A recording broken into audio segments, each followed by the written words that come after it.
Kali ini kita akan membahas mekanika kuantum. Nah, ini kita masuk ke pendahuluannya dulu ya. Nah, jadi kita review lagi ya. Ini energi total system ya. Kita udah tahu kalau energi itu ya terdiri dari energi kinetik dan ditambah dengan energi potensialnya. Nah, energi kinetik ini bisa kita ubah ya dalam bentuk momentum ya. Jadi energi kinetik itu sama dengan P kuadrat per 2M ya. P-nya ini adalah momentum. Kemudian EP ini kita simbolkan V ya. Nah, setelah itu kita lanjut ke dualisme gelombang partikel ya. Jadi di kuantum ini ada dualisme gelombang partikel ya. Nah, jadi ya dalam sejarahnya ini Planck ya, ini mengusulkan bahwa energi gelombang elektromagnetik ini dibawa dalam paket-paket kuanta ya. Kemudian nantinya ada Einstein pada teori fotolistriknya ya. Nah, ini energi dari foton atau partikel yang membawa energi gelombang elektromagnet ya. Energinya untuk satu foton adalah H bar omega ya, H bar omega. Kemudian di sini juga ada hipotesis de Broglie ya, de Broglie ya. Nah, jadi de Broglie mengatakan bahwa partikel materi seperti elektron ya itu juga memiliki properti gelombang. Nah, properti gelombang itu ya, jadi kalau secara klasik itu gelombang dan partikel terbedakan ya. Jadi kalau partikel dia punya momentum ya, kalau gelombang dia punya bilangan gelombang ataupun panjang gelombang. Nah, de Broglie ini berhipotesis bahwa ada hubungan antara momentum dengan bilangan gelombang ya, atau dengan panjang gelombang. Nah, ini K ini adalah bilangan gelombang ya, ini sama dengan P momentum ya dibagi dengan H bar ya. Nah, bar ini adalah H dibagi 2pi ya. H itu adalah tetapan Planck ya. Nah, kemudian ini ada rapa peluang dan fungsi gelombang ya. Jadi dalam kuantum kita membicarakannya mengenai peluang ya. Peluang keberadaan partikel ya terdeteksi di suatu selang misalnya. Nah, kita harus kenal dulu rapat peluang kuantumnya ya. Ini rho ya sebagai fungsi x dan t ya. Ini sama dengan ini c ya sebagai fungsi x, t ya. Ini c ini adalah fungsi gelombang ya. Kemudian ya rapat peluang kuantum ini artinya kita ambil nilai moduli dari C-nya kemudian kita kuadratkan. Ya, atau kita bisa lakukan seperti ini ya.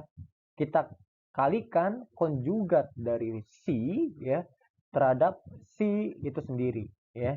Nah, konjugat ini berhubungan dengan imajiner ya. Jadi di bilangan kompleks ya, kalau konjugatnya berarti yang ada imajinernya kita kalikan dengan -1 gitu ya. Nah, kemudian di sini peluang keberadaan partikel dalam suatu selang ya, kita ambil lah misal selang tutup A, B ya, maka peluang keberadaan partikelnya adalah ini ya, integral dari A ke B ya, ini berarti rapat peluang kuantumnya ya, ini berarti moduli ya dari C kemudian kita kuadratkan ya dx ya, ini adalah peluangnya keberadaan partikel dalam suatu selang ya. Kemudian karena peluang ya totalnya sama dengan 1, maka kalau kita integralkan dari negatif tak hingga sampai tak hingga, maka ya, karena ternormalisasi ya berarti ya, sama dengan 1 ya. Nah, ini maksudnya apa ya? Berarti total peluang keseluruhan ya pasti sama dengan 1 gitu ya. Nah, kemudian kita harus mengenal yang namanya operator ya. Di sini ya operator-operator dasarnya seperti operator posisi, operator momentum, dan operator Hamiltonian. Nah, kalau posisi ini x hat ya. Nah, ini bentuk lainnya adalah x ya. Kalau yang momentum ya itu adalah negatif imaginary H bar. Nah, ini dia operator diferensial ya, do per do x ya. Nah, ini saya ambil yang satu dimensi saja dulu. Nah, kemudian ini operator Hamiltonian ya, ini merepresentasikan observable energi ya. Nah ini, ya ini energi kinetik, yang ini energi potensial ya. P kuadrat per 2M tambah V.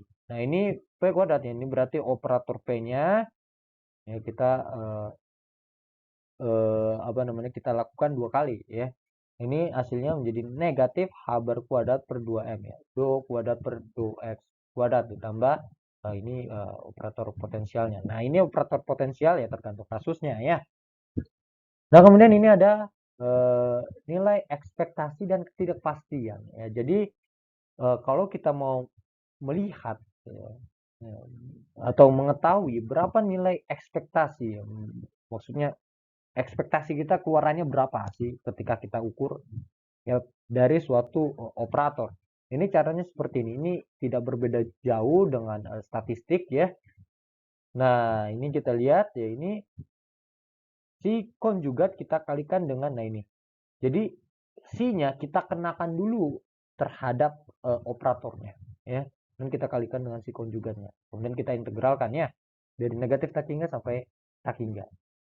Nah, kemudian dari nilai ekspektasi ini kita bisa mencari nilai ketidakpastian. Nah, ini sama seperti di statistik juga ya.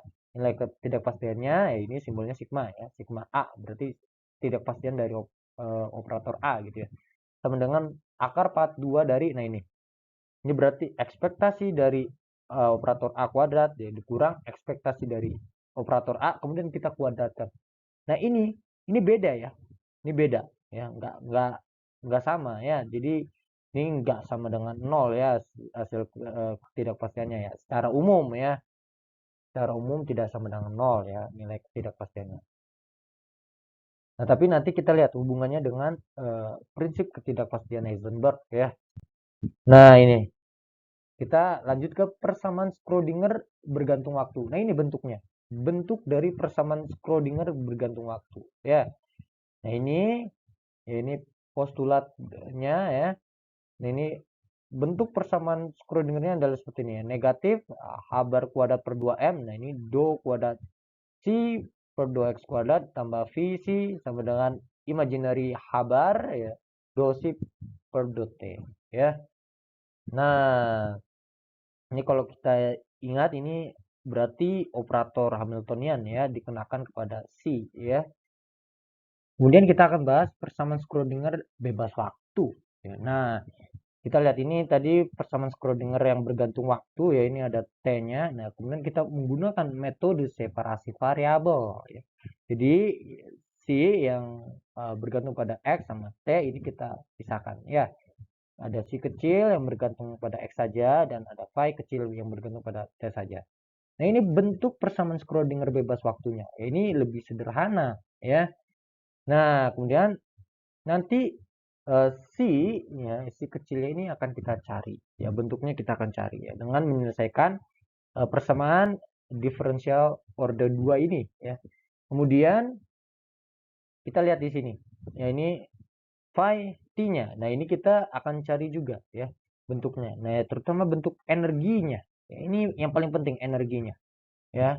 Nah, kemudian ya ketika kita telah menemukan bentuknya ya kita gabungkan ya. Jadi ini fungsi gelombangnya ini merupakan superposisi ya, penjumlahan ya, kombinasi linier ya. Nah, ini C ke N ya dikali dengan phi ke N-nya ya. Kemudian ini ada C. Nah, ini pengalinya ya. Pengali dari kombinasi liniernya ya, atau superposisinya. Nah, ini kita lihat. Ya, nilai ekspektasi ya dari Hamiltoniannya atau energinya itu berarti sama dengan penjumlahan ya dari Cn ya di kuadrat ya. Ini moduli ya, moduli Cn kemudian kita kuadratkan dikalikan energi ke N. Nah, ini sebenarnya yang Cn ya dimoduli kemudian dikuadrat ya. Ini adalah peluang ya, ini peluangnya ya mendapatkan energi ke N gitu ya. Nah, kemudian ini ada ketidakpastian Heisenberg. Nah, ini bentuknya ini sering kita temukan ya. Jadi ketidakpastian posisi kalikan dengan ketidakpastian momentum itu akan selalu lebih besar daripada atau sama dengan kabar dibagi dua ya. Atau bentuk lainnya, ketidakpastian waktu dikali ketidakpastian energi ini akan selalu lebih besar daripada atau sama dengan kabar per dua ya. Jadi maksudnya di sini apa? Ketika kita melakukan pengukuran ya posisi dan momentumnya, kita tidak mungkin mendapatkan hasil yang presisi ya, karena ketidakpastiannya akan selalu lebih besar atau sama dengan kabar per dua ya.